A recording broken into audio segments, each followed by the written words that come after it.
बुलेटिनमध्ये तुम्हा सर्वांचं स्वागत आणि बातम्या आनंदाची, कारण ख्रिसमससह न्यू इयरचं सेलिब्रेशनही जोरात होणार आहे. असं का?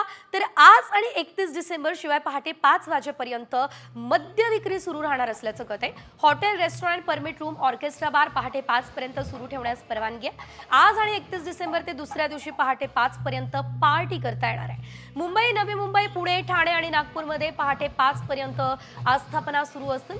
गृह विभागानं आता हे आदेश दिलेले आहेत. आज आणि 31 डिसेंबरला वाईन शॉप्स हे मध्यरात्री 1 पर्यंत सुरू राहणार आहे, तर बियर बार पहाटे 5 वाजेपर्यंत सुरू राहणार आहे. आउटडोअर म्युझिक कॉन्सर्टसाठी रात्री 12 वाजेपर्यंतची परवानगी देण्यात आलेली आहे. ग्राफिक्सच्या माध्यमातून सविस्तर बघतोय. 31 जोरात साजरा होणार आहे. आज आणि 31 डिसेंबर शिवाय 1 तारखेला पहाटे 5 पर्यंत पार्टी तुम्हाला करता येणार आहे. आज आणि 31 डिसेंबर शिवाय 1 तारखेला देखील 5 वाजेपर्यंत मद्य विक्री सुरू राहणार आहे. शिवाय वाईन शॉप मध्यरात्री 1 पर्यंत, तर बियर बार पहाटे 5 वाजेपर्यंत सुरू असते. Hotel, restaurant, permit room, orchestra bar सुद्धा पहाटे 5 वाजेपर्यंत सुरू असतील. आउटडोअर कॉन्सर्टसाठी रात्री 12 वाजेपर्यंत परवानगी मात्र देण्यात आलेली आहे. मुंबई, नवी मुंबई, पुणे, ठाणे आणि नागपूरसाठी गृह विभागानं हे आदेश जारी केले आहेत.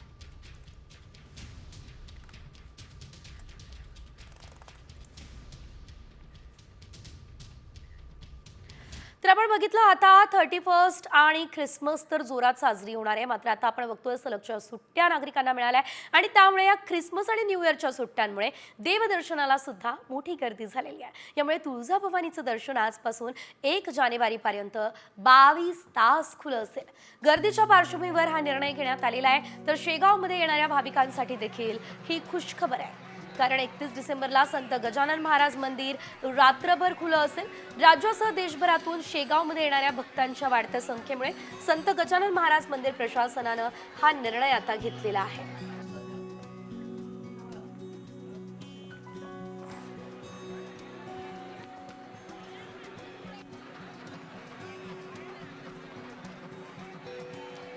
तर सध्या संपूर्ण राज्यभरासह देशभरात अशीच काहीशी परिस्थिती बघायला मिळते. वॅकेशन मोड ऑन झालेला आहे आणि त्यामुळे अनेक जण पर्यटनासाठी बाहेर पडतात. या संदर्भातल्या इतरही बातम्यांचा आढावा वेगवान पद्धतीने. कोल्हापुरात राज्यभरातील पर्यटकांनी मोठी गर्दी केली. अंबाबाई मंदिर परिसर भाविकांनी फुलून गेलाय. पहाटेपासून पर्यटक भाविकांनी मोठ्या प्रमाणात अंबाबाई देवीच्या दर्शनासाठी रांगा लावल्या आहेत.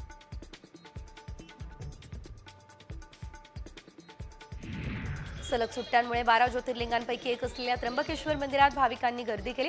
दर्शनासाठी 1 ते 1.5 किलोमीटर पर्यंत रांबचराम रांगा लागल्या. त्यामुळे दर्शनासाठी 4 ते 5 तास लागत आहेत.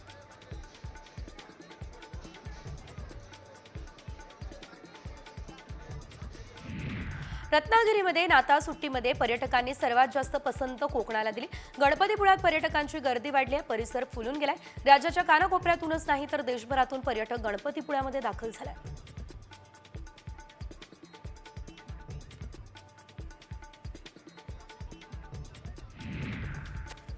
दक्षिण भारतात प्रसिद्ध असलेल्या माळेगाव या ठिकाणी खंडोबा यात्रेची तयारी आता पूर्ण झालेली आहे.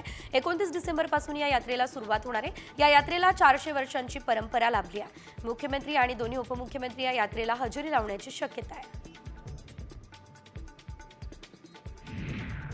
बारामतीमध्ये टिपू सुलतान आणि मौलाना आझाद यांची जयंती उत्साहात साजरी करण्यात आली. शहरातून टिपू सुलतान, मौलाना आझाद आणि संविधानाची मिरवणूक निघाली. यावेळेस कुठलाही अनुचित प्रकार घडू नये यासाठी पोलीस बंदोबस्तही तैनात करण्यात आला.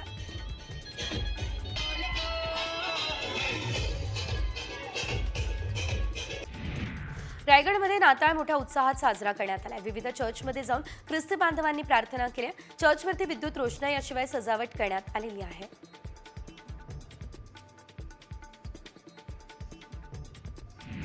नाताळ हा सण संपूर्ण देशभरात मोठ्या उत्साहात साजरा होतोय. त्या पार्श्वभूमीवर मुंबईच्या वांद्रे पश्चिमेकडे माउंट मेरी चर्च परिसरात मोठ्या प्रमाणात विद्युत रोषणाई सुद्धा करण्यात आली आहे.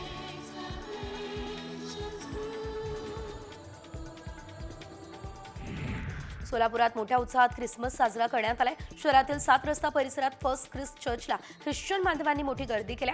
फटाक्यांची आतषबाजी सुद्धा या ठिकाणी करण्यात आली आहे.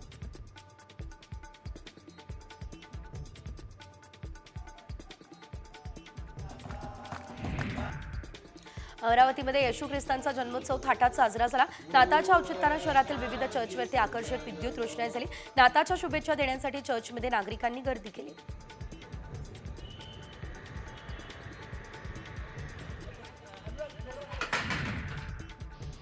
सरत्या वर्षाला निरोप देण्यासाठी पर्यटक हे रायगडच्या समुद्र किनाऱ्यांवर पोहोचल्याचं दिसतंय. अलिबागमधल्या सगळ्या बीचवरती पर्यटकांनी गर्दी केली. वॉटर स्पोर्ट्ससह सी फूड आणि स्थानिक पक्वानांचा आस्वाद सध्या पर्यटक घेताना दिसत आहेत.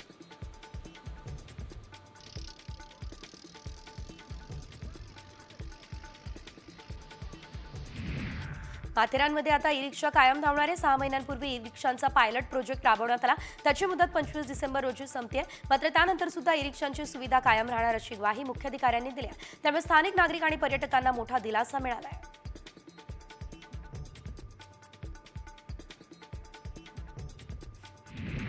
कल्याण डोंबिवली पालिकेतील वर्ग 1 ते 4 संवर्गातील 343 कर्मचाऱ्यांना तात्पुरत्या स्वरूपात पदोन्नती देण्याचा निर्णय घेण्यात आला. गेल्या अनेक वर्षांपासून या पदोन्नतीची प्रतीक्षा करणाऱ्या कर्मचाऱ्यांनी या निर्णयाबद्दल समाधान व्यक्त केलं.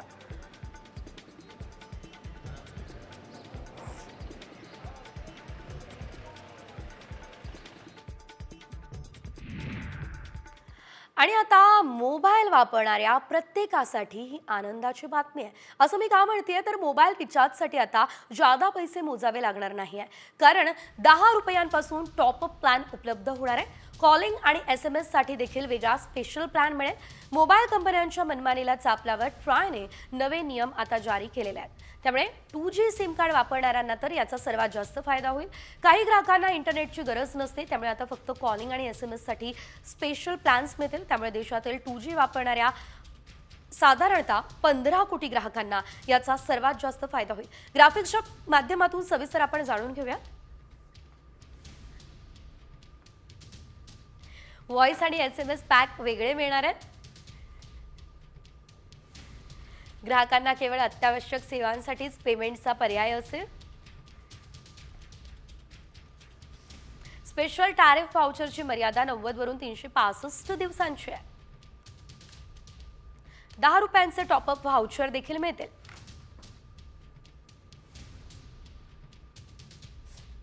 टू जी सिम कार्ड वापरणाऱ्यांना याचा सर्वात जास्त फायदा होणार आहे.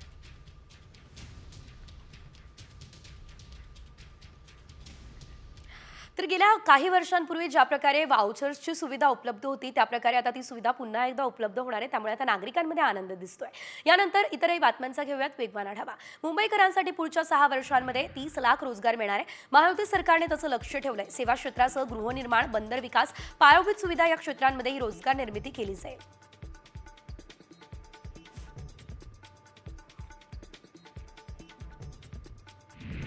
सिडको घरांच्या अर्ज नोंदणीसाठी तिसऱ्यांदा मुदतवाढ देण्यात आली. आता 10 जानेवारीपर्यंत पसंतीचं घर निवडता येईल. सिडकोकडून 27 ठिकाणी 67,000 घरे बांधली जात आहेत. त्यापैकी 26,000 घरांची योजना 11 ऑक्टोबरपासून सुरू करण्यात आलेली आहे.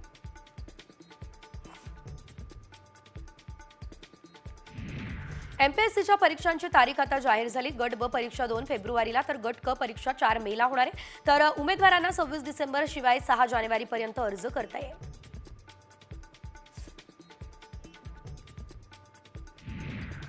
मुंबईकरांचं आता पाणी महाग होऊ शकतं, कारण महानगरपालिकेच्या जल अभियंता विभागानं पाणीपट्टीमध्ये वाढ करण्याचा निर्णय घेतलाय. त्याबाबतचा प्रस्ताव प्रशासकीय मंजुरीसाठी आयुक्तांकडे सादर करण्यात आलेला आहे. मात्र तुर्तास तरी आयुक्तांकडून या प्रस्तावाला मंजुरी मिळालेली नाही आहे.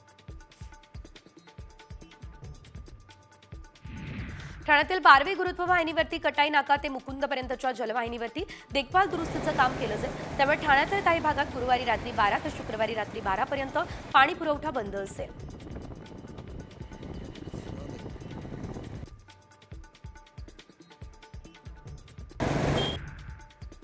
पुण्याहून साताऱ्याकडे जाताना खंबाटकी घाटात प्रचंड वाहतूक कोंडी झाली. खंबाटकी घाटात 4 ते 5 किलोमीटरपर्यंत वाहनांच्या लांबच लांब रांगा लागल्या. घाटात वाहनं बंद पडली, त्यामुळे वाहतुकीचा खोळंबा झालाय.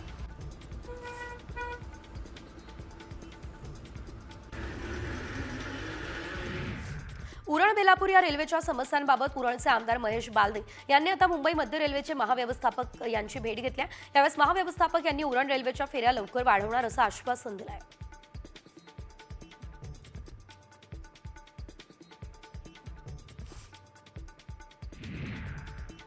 कांदिवली बोरिवली दरम्यानच्या जमिनीचं भूसंपादन झाल्यानं 6व्या लाईनच्या कामाला वेग आला. नवीन वर्षात मार्च महिन्यापर्यंत ही मार्गिका सुरू होईल असं म्हटलं जात आहे.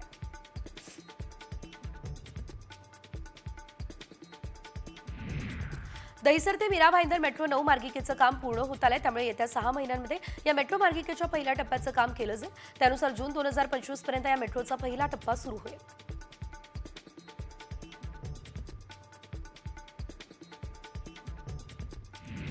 अहमदाबादच्या बुलेट ट्रेन प्रकल्पात 103 किलोमीटरच्या मार्गावर 2 लाख व्हॉइस बॅरियर्स बसवण्यात आले. तर बुलेट ट्रेनच्या आवाजाचा नागरिकांना त्रास होऊ नये यासाठी हा निर्णय आता घेण्यात आलेला आहे. याशिवाय प्रत्येक किलोमीटर अंतरावर हे नॉईज बॅरियर्स उभारण्यात आलेले आहेत.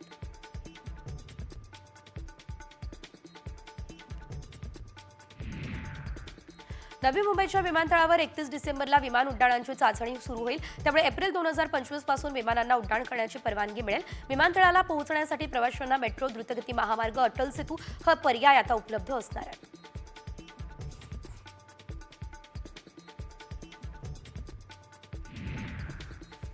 प्रवाशांचा प्रवास हा आरामदायी आणि सुखकर व्हावा यासाठी एसटी महामंडळानं इलेक्ट्रिक चालणाऱ्या ई शिवाई बसेस ताफ्यात आणल्या. मात्र रायगडमध्ये एसटी विभागाकडे एकही चार्जिंग स्टेशन नाही आहे. त्यामुळे महामंडळानं आता शिवाई बसेस दिलेली नाही आहे. रायगडकरांचा ई-केवायसी प्रवास हा कागदावरच राहिला आहे.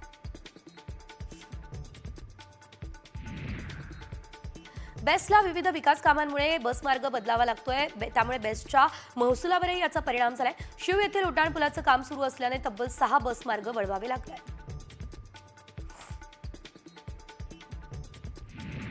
वाशीच्या सेक्टर 26च्या मोकळ्या भूखंडावरील अनधिकृत झोपडपट्टी आणि अवैध धंद्यांविरोधात नागरिकांनी आंदोलन पुकारलं. सिडको आणि महानगरपालिका प्रशासन कारवाई करत नसल्याचा आरोप नागरिकांनी केला. आंदोलन स्थळाजवळून जाताना वनमंत्री गणेश नाईक यांनी ताफा थांबवला. आंदोलकांच्या समस्याही जाणून घेतल्या. अमरावतीच्या नरखेड रेल्वे लाईनवरती उड्डाणपुलाचं बांधकाम सुरू करण्यात आलंय. त्यामुळे हा मार्ग बंद करण्यात आलाय. स्थानिक नागरिकांना मोठी कसरत करावी लागते. परिणामी नागरिकांनी आक्रमक होत रेल्वे लाईन समोर रास्ता रोको आंदोलन केलंय.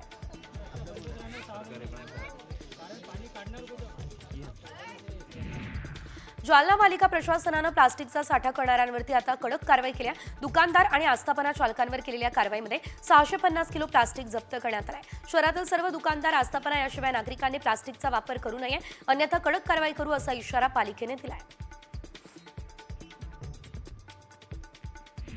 आनंदाच्या शिधात हरभरा डाळ नाहीये. शिधापत्रिकाधारक नाराज झाले. डाळ खराब झाली आहे, त्यामुळे त्याचं वाटप न करण्याचा निर्णय दुकानदारांनी घेतलाय असं नागरिक सांगताय. त्याबाबत आता वरिष्ठ अधिकाऱ्यांकडे तक्रार देऊन देखील ते दखल घेत नाही असा आरोपही नागरिकांनी केलाय.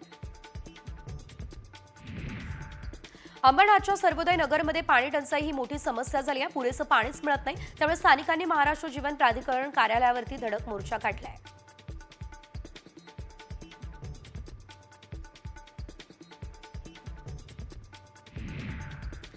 पुण्यात उद्या पाणी पुरवठा बंद असेल. भवानी पेठेतील जलवाहिनीच्या दुरुस्तीमुळे पाणी पुरवठा बंद ठेवण्यात येणार आहे. तर शुक्रवारी कमी दाबानं पाणी पुरवठा करण्यात येणार आहे.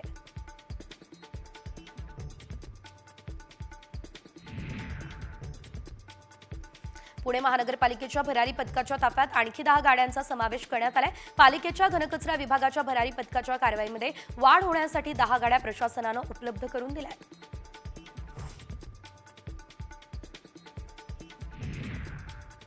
मुंबईमध्ये ई बाईक चालक वाहतूक नियमांचं उल्लंघन करतायत. त्यांच्यावरती वाहतूक पोलिसांकडून कारवाई केली जाते. काही चालकांकडून ई बाईकचा नियमबाह्य वापर करण्यात येतोय.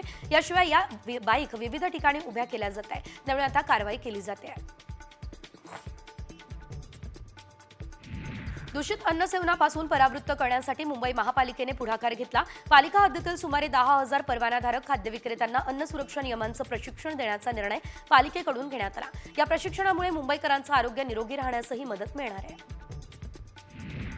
मुंबई पालिकेच्या मालाडमध्ये लहान आकाराच्या प्राण्यांची दहन वाहिनी सुरू करण्यात आली. या दहन वाहिनीची 2 ते 6 मृत लहान प्राण्यांचे दहन करण्याची क्षमता आहे. सुमारे 50 किलो वजनापेक्षा कमी मृत प्राण्यांचे दहन या स्मशानभूमीमध्ये होत असल्यानं प्राणी मित्रांना मोठा दिलासा मिळाला आहे.